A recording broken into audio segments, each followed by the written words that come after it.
तो पहला जो करंट का टॉपिक है, it's all about magic logic, जो भी आप इसे समझिए। यहाँ पर क्या है बच्चों, यहाँ पर दो चार चीज़ें हैं जो बहुत ज़रूरी यहाँ पर डाली गई हैं, ये आपको याद रखनी है। इसमें पहली चीज़ क्या डाली गई है, इसमें पहली चीज़ ये डाली गई है कि भाई बांग्लादेश और इंडिया के संबंध तो बहुत अच्छे हैं, बिल्कुल हम मानते हैं बहुत अच्छे हैं, और ये संबंध अच्छे रहेंगे भी। बट ये वापस कब रहेंगे, जब हसीना वापस चली जाएंगी।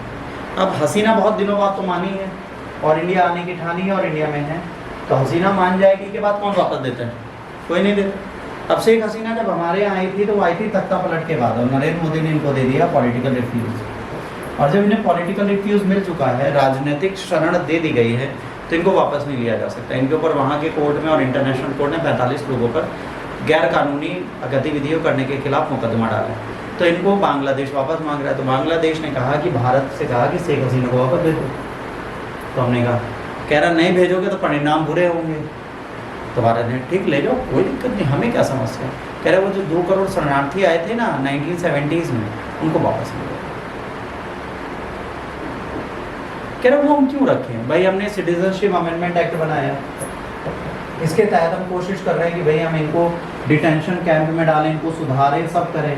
अब तुम कह रहे हो तुम हमें ये वापस दे दो, तुम इनको वापस ले लो, बराबर हो जाएगा, टिट फॉर टैट ले लो, तुम सारे बांग्लादेशी ले लो हसीना के साथ, हमें कोई दिक्कत नहीं, बट वापस मत भेजना एक भी हमारे पास। तो यहाँ पे हुआ गया, यहाँ पर एक कहानी चली है। इंटरनेशनल क्राइम ट्रिब्यूनल ने इनसे बोला है, इंटरनेशनल क्राइम ट्रिब्यूनल ICT है ना, जिसने शेख हसीना के खिलाफ अरेस्ट वारंट डाला है और 45,000 रुपये का।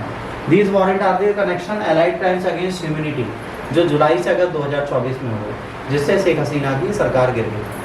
बांग्लादेश ने भी अरेस्ट वारंट डाला है हसीना के खिलाफ। अब ये सारे न्यूज़ जब हमारे सामने फ्लैश हुए तो पता चला कि भाई इन्हें वापस मांगा जा रहा है ना। बांग्लादेश कोर्ट ने इनका अरेस्ट वारंट डाला, थर्सडे को अरेस्ट वारंट आया, ठीक है। तो इन्होंने इंडिया से बोला कि भाई आप इनको वापस दे दीजिए। अब जाहिर सी बात है कि आप इनको मांगेंगे हम वापस दे दें, ऐसा तो हो ही नहीं सकता, इसका तो कोई ऑप्शन ही नहीं है कि आप इनको कहोगे आप वापस दे दो हम दे दें। क्यों नहीं दे सकते, रीज़न समझिए। पहली चीज़ ये कि तुम तो बांग्लादेश हो, तुम हमसे इतने बड़े हो।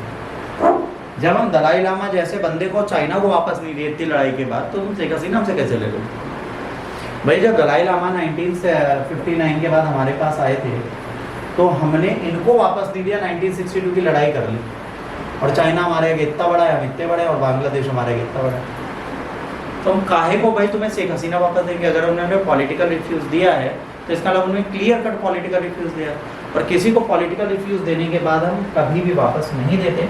तो इंडिया के खिलाफ कितनी भी साजिशें कर ले, बांग्लादेश कितनी कोशिश कर ले, शेख हसीना जब तक भारत में सुरक्षित हैं, सेफ़ हैं, और सुरक्षित और सेफ ही रहेंगी, इनको यहाँ से ले कोई नहीं जाता, और अगर कोशिश करता भी है तो मुँह की खाए।